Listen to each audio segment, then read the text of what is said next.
Okay, sorry again. Let's move on to the next one. I was gonna ask, or this is one that I feel like is asked a lot, but I'm gonna ask it again. Which do you read more often, the Old Testament or the New Testament? Ooh, I'd say the New Testament. I would say the Old Testament. Really? Yeah. Okay. I don't know why. I feel like sometimes I am more intrigued to go learn about like the history, you know. Yeah. I would say I've had a hard time because Testing. specific seasons of my life, I've read more of one than the other. So, for example, at the moment, I'm going through a period of my life where I'm reading both of them kind of consistently together, and I think that's a really good thing because right now I'm actually going through Samuel, but also going through Timothy, and then I'm going to go to Titus as well.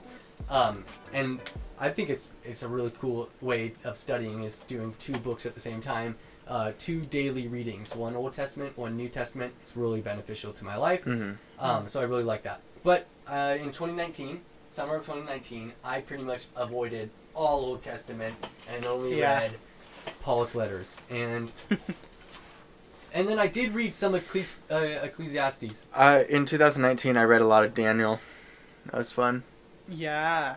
I read mostly epistles and and Ecclesiastes with you guys. It was interesting. I primarily read the epistles during that season of my life, and I felt like I was able to interpret it very well, which was exciting. It was one of the first times in my life where I was on my own, biblically studying and interpreting things to the point where I'm writing these very long note documents in my phone, and I'm using the things that I'm learning to do that. So that's awesome. Yeah, the epistles are so great. They're so cool. Definitely. But again, sometimes it's more fascinating for me to read about the Old Testament and leading up to the events of Jesus. You know. Yes. Yeah. I think the history of the Old Testament is just so exciting to learn about. And I've always been a big fan of, like, I really like the history there. It's really cool. Yeah. Like, it wouldn't be too hard to argue that Shadrach, Meshach, and Abednego helped build the Hanging Gardens of Babylon. Isn't that so cool? That's crazy. That's so interesting. Because it would have been, like, around the same time, and they were very talented in things that they would use for that, so that's really cool.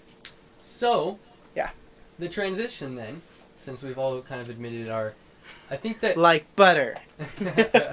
I think that when it comes to what we're all admitting here is that it all is kind of where we're at in our life. That's why I think something like a yearly Bible reading plan is really cool, because you're studying the word based off of the year, right? And so you're going through the Bible in that year. What I would say moving forward is we will see a lot of shift in what we prefer, what we read, and that's not a bad thing. The hope is that we do have preferences because we're reading the Bible and there's some really cool things that we're wanting to learn, and so that's why we're excited about reading that specific area. And so I'd say just go where you want to read, and then it'll take you places, take you on a journey, right?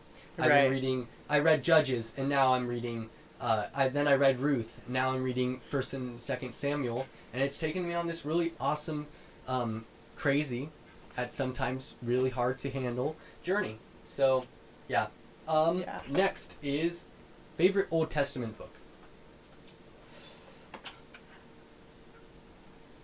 I mean, Isaiah. Jacob. I'm just kidding. There's no Jacob there's no Jacob book in the Bible. I really like Daniel. And same. Ecclesiastes is kind of depressing, honestly, but very helpful. Yeah. Yeah. You know what? I would say that I'm a big fan of. Okay, I'm gonna say it. I really like Jonah. It's one of my favorites. Interesting. Yeah, and why is because my eyes have been so opened to so many different things about the book of Jonah, and it's one of the most interesting books of the Bible for me. I don't know why. I love it. I've loved studying it this year. What specifically? Yeah. Well, how Jonah's faith relates to our faith, what we do as Christians. Because a lot of the time we look at Jonah and we say, I'll never be like him. He literally, that's horrible. Who would ever say that to God? Who would ever do that? And then who would ever run 3 times or however many? Sorry. Who would do that? And I look at it and I'm like, well, gosh, I think I've done that more. I think I've run from God more times than Jonah has in that book, right? And a lot of times, we forsake that book of the Bible, which it shows. I think there's a lot of mercy that God shows.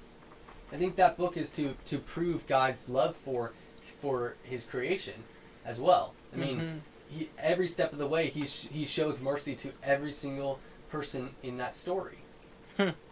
Yeah.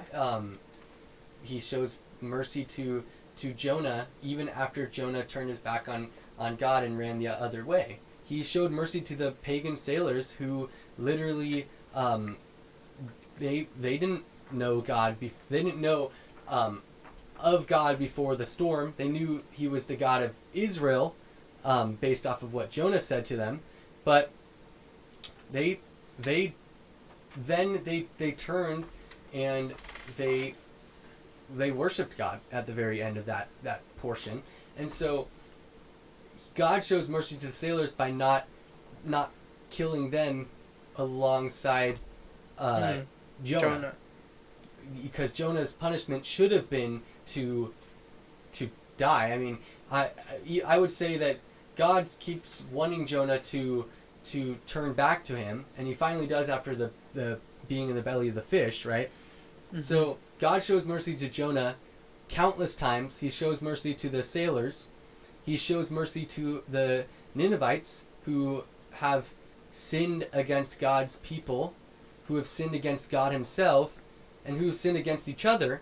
And God's shown mercy to them the whole way, or at the very end there when He says, you have, I believe was it 40 days? Sorry, 40 days, and He shows mercy to them because they repent, and then he tells Jonah that God has compassion for the people of Nineveh because of they're His creation, and he says to Jonah that if I'm remembering this right or interpreting, he says to Jonah that Jonah cares about the plant, and so why should God not care about His people? The people that He created. And so that it's such an amazing book to show that God is a loving God, but He's also just, and he's at sometimes very I think there's a healthy way of saying scary, right? God is scary, but there's also God is amazing. God is wonderful. So I love that book. The studying I've done is worth it. Go read Jonah. Trust me. Or I would recommend Tim Mackey's sermons on it. It was phenomenal to listen, and it really helped me alongside my journey of reading the book. And the reason why I read it was because our Bible study was doing a read through of it, and so it really boosted my excitement to read that book. So yeah, favorite Old Testament book, at the moment, I'm really liking Jonah, but I also would say I really have always loved Daniel very much. Hmm. Okay. Yeah. And then New Testament, I would say probably Romans. Romans is my favorite, and Acts. I love how it goes through the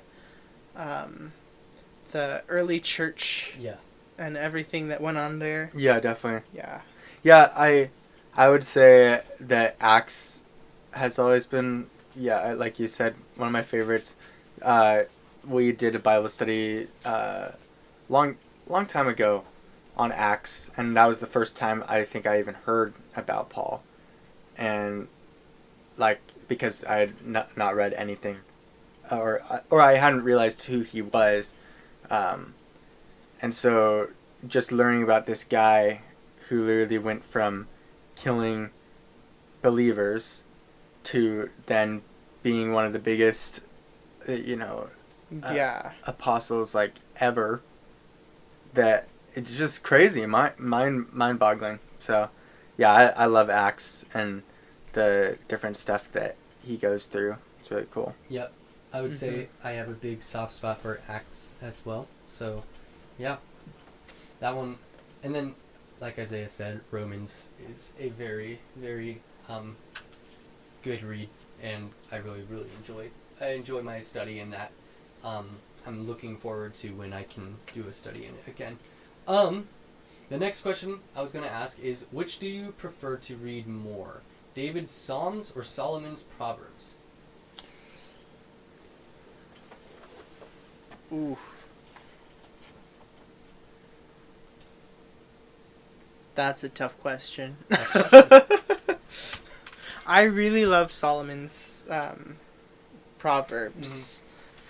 But at the same time, some of them are kind of where did that come from, Yeah. Whereas with David's Psalms, you can see kind of how it matches up with his story in other books. So if it's just the standalone book, I would say Saul's Proverbs. But if it was... Or even David's. Or Solomon's... Solomon, sorry. Yeah, Solomon, yeah. Sorry, yeah. But if it's in conjugation with the rest of the Bible, then definitely the Proverbs. Yeah. No, sorry, the Psalms. Yeah. Getting them confused. I understand. I personally have found myself... It's weird. Oh, that's a tough one for sure. Whenever I've gone through Proverbs, it's been a really, really cool read. But I see myself reading Psalms more, so I would probably prefer to read Psalms. David's Psalms, I would see. That's the tough part. If you're looking at Psalms, the book, there's so much in there. But just specifically David's Psalms, his Psalms are so.